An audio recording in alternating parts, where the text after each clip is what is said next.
Bismillahir Rahmanir Rahim. Welcome everybody to tonight's class on Introduction to ANOVA.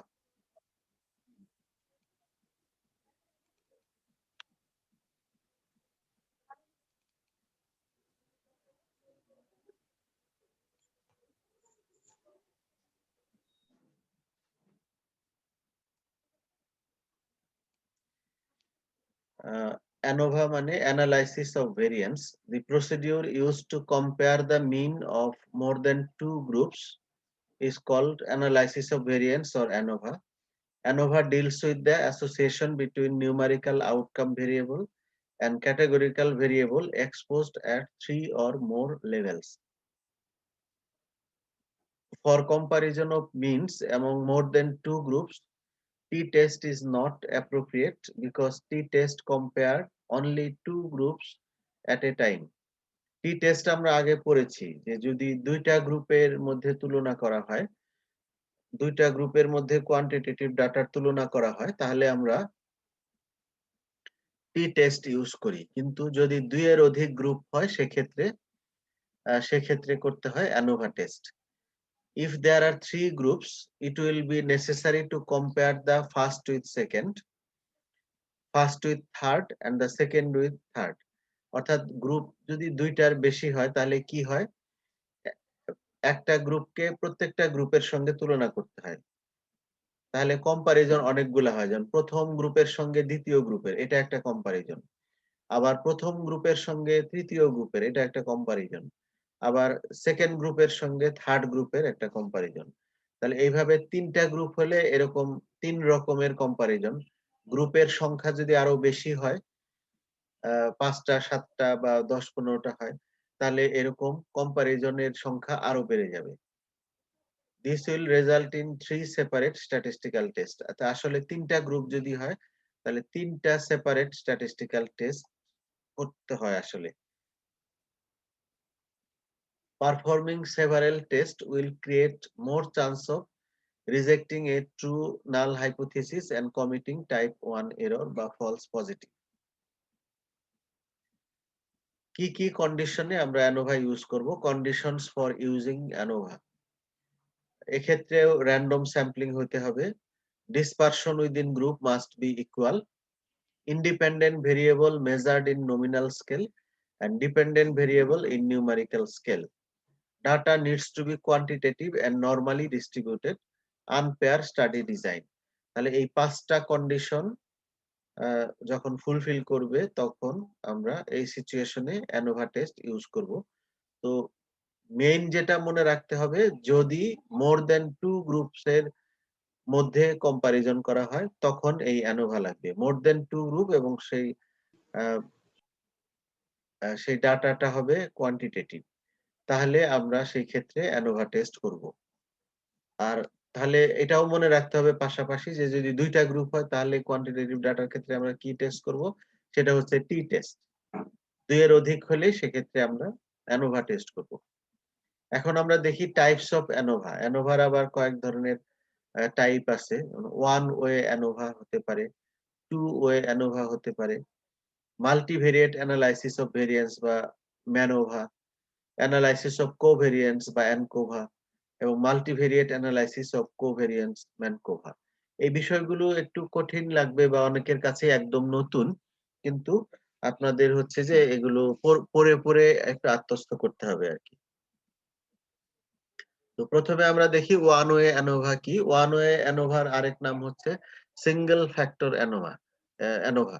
অর্থাৎ এখানে একটা factor বা একটা রিস্ক ফ্যাক্টর মানে অ্যানালাইসিস করব আমরা। এজন্য বলা হয়েছে যে ওয়ান ওয়ে অ্যানোভা মানে single factor ANOVA. Here subgroups are defined by only one exposure factor. There is only one factor by which grouping is done. যেমন উদাহরণ দেয়া আছে, as for example, that is experiment contains only one independent variable to be analyzed.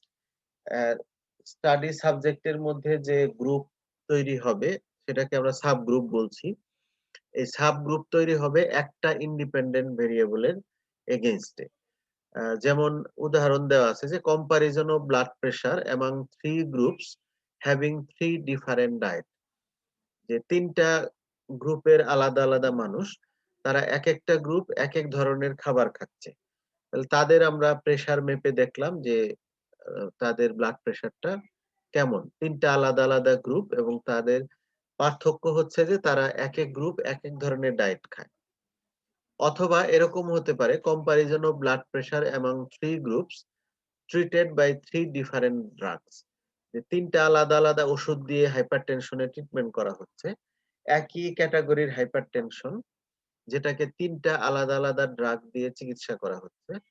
তো একটা certain period of চিকিৎসার পরে আমরা যদি ব্লাড প্রেশার মেজার করি এবং তিনটা গ্রুপের মধ্যে কম্পেয়ার করি, সেটা হলো এরকম ওয়ান ওয়ে অ্যানোভা। এখানে একটা যে ড্রাগ এটা দিয়ে গ্রুপে ভাগ করা হচ্ছে। ৩ টা ড্রাগ তাহলে ৩ টা গ্রুপ। আবার ডায়েট, ৩ টা ডায়েট ৩ রকমের ডায়েট ৩ টা গ্রুপ। এইভাবে তাহলে ভাগ করা হচ্ছে আ ইয়েকে আমাদের ওই ইন্ডিপেন্ডেন্ট ভেরিয়েবল কে বেস ধরে এইভাবে ভাগ করা হচ্ছে।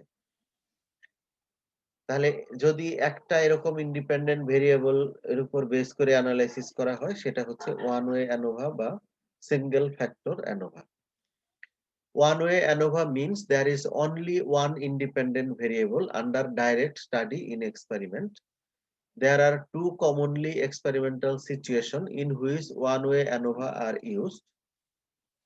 When we have single population and interested in studying effect of different treatment, ওই আগে যেটা বললাম যে তিনটা ডিফারেন্ট ড্রাগ একই রকম পপুলেশনে। When we have different populations and interested in studying the effect of same treatment in different populations. One-way ANOVA is commonly used method of analysis to find out the significance difference among more than two means. Used to compare more than two means. এরপরে two-way ANOVA, here subgroups are defined by two exposure factors. আগে যেরকম independent variable ছিল একটা, এই ক্ষেত্রে দুইটা independent variable হবে। There are two factors by which grouping is done. That is, the experiment contains two independent variables to be analyzed.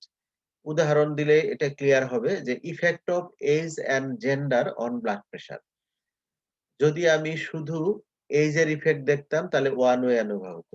একই সাথে এজ এবং সেক্স বা জেন্ডারের ইফেক্ট দেখছি ব্লাড প্রেশারের উপরে, তাহলে এখানে দুইটা ইন্ডিপেন্ডেন্ট ভেরিয়েবল এজ এবং সেক্স, এই দুইটা ফ্যাক্টর থাকার কারণে এখানে আমার টু ওয়ে অ্যানোভা করতে হবে। Two-way ANOVA is similar to one-way ANOVA except two independent variables are analyzed. If a researcher want to know whether a difference in insulin sensitivity exists due to thyroid status and overweight can be done by two-way ANOVA. The ইনসুলিনের সেনসিটিভিটির উপরে thyroid হরমোনের status এবং overweight এই দুইটার effect যদি একই সাথে দেখতে চাই তাহলে আমার টু ওয়ে অ্যানোভা করতে হবে। আর শুধু একটা যদি দেখতে চাই তাহলে ওয়ান ওয়ে অ্যানোভা করলে হতো। Analysis of two way ANOVA is usually done by randomized factorial design. Multiple comparison test, এই টেস্টকে বলা হয় আরেকটা নাম আছে post hoc test. Multiple comparison test বা মাল্টিপল অ্যানোভার আরেকটা নাম হচ্ছে post hoc test. Common multiple comparison টেস্টার, এই মাল্টিপল কম্পারিজন টেস্ট দুই রকমের হয়। কোয়ান্টিটেটিভ ডাটার জন্য প্যারামেট্রিক টেস্ট এবং নন কোয়ান্টিটেটিভ বা কোয়ালিটেটিভ ডাটার জন্য নন প্যারামেট্রিক টেস্ট। এগুলোর নাম মনে রাখতে হবে, ভিতরে অত না জানলেও চলবে। যে মাল্টিপল কম্পারিজন টেস্টের ভাগ একটা প্যারামেট্রিক আর একটা নন প্যারামেট্রিক। প্যারামেট্রিক এর মধ্যে আছে ব্যান-ফেরোনি টেস্ট, হলমটি test, Student's Newman Keuls test, তারপরে টাকি ক্রামার টেস্ট আর একটা ডুনেটস টেস্ট। আর নন প্যারামেট্রিক এর মধ্যে একটাই ডান্স টেস্ট।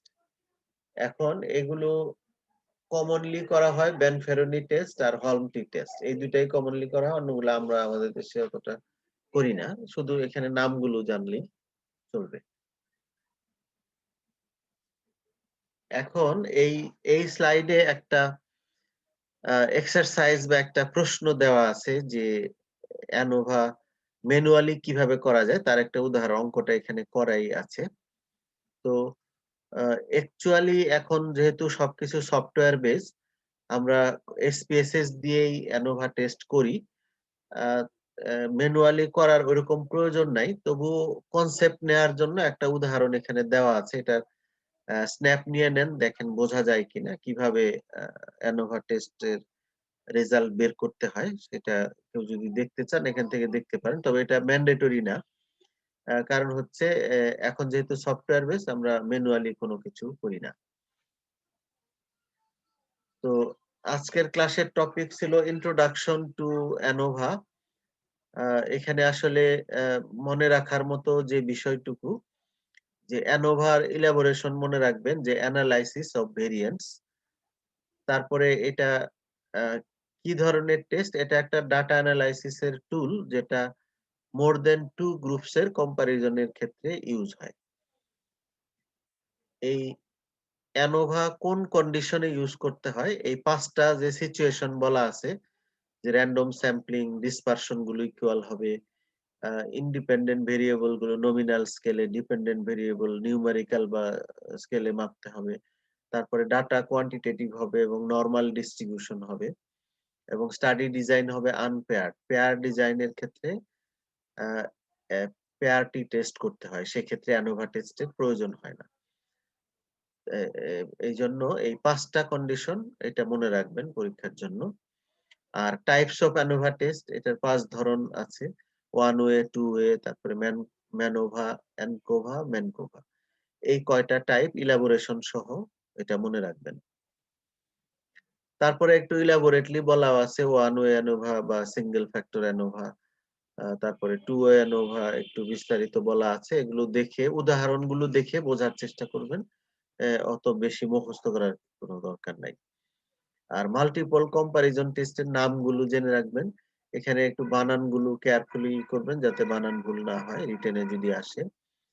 আর এই অঙ্কটা অপশনাল, যারা ইন্টারেস্টেড দেখতে পারেন, কারণ আমরা সবসময় এটা কম্পিউটার সফটওয়্যার ইউজ করে করি। তো অ্যানোভা আমরা যখন রিসার্চ এর ডাটা অ্যানালাইসিস করব তখন আমরা প্র্যাকটিক্যালি শিখব। এখন আপাতত জাস্ট ইন্ট্রোডাকশন এই পর্যন্তই আরকি। তো ঠিক আছে, কেউ কোনো প্রশ্ন করবেন বা বলবেন কিছু? আমরা দুজন আজকে এক ডিভাইসে অ্যাড হয়েছি। আচ্ছা, তাহলে অ্যাটেন্ডেন্স 2 বারে দিতে হবে কি? হ্যাঁ, একজন দেওয়ার শেষ হলে আচ্ছা, আবার আমি দিবেন। আর টাইম ভাই একসাথে। আচ্ছা, আচ্ছা, ঠিক আছে, ঠিক আছে। আচ্ছা, তো ঠিক আছে, তাহলে শেষ করছি। আল্লাহ হাফেজ। আল্লাহ হাফেজ।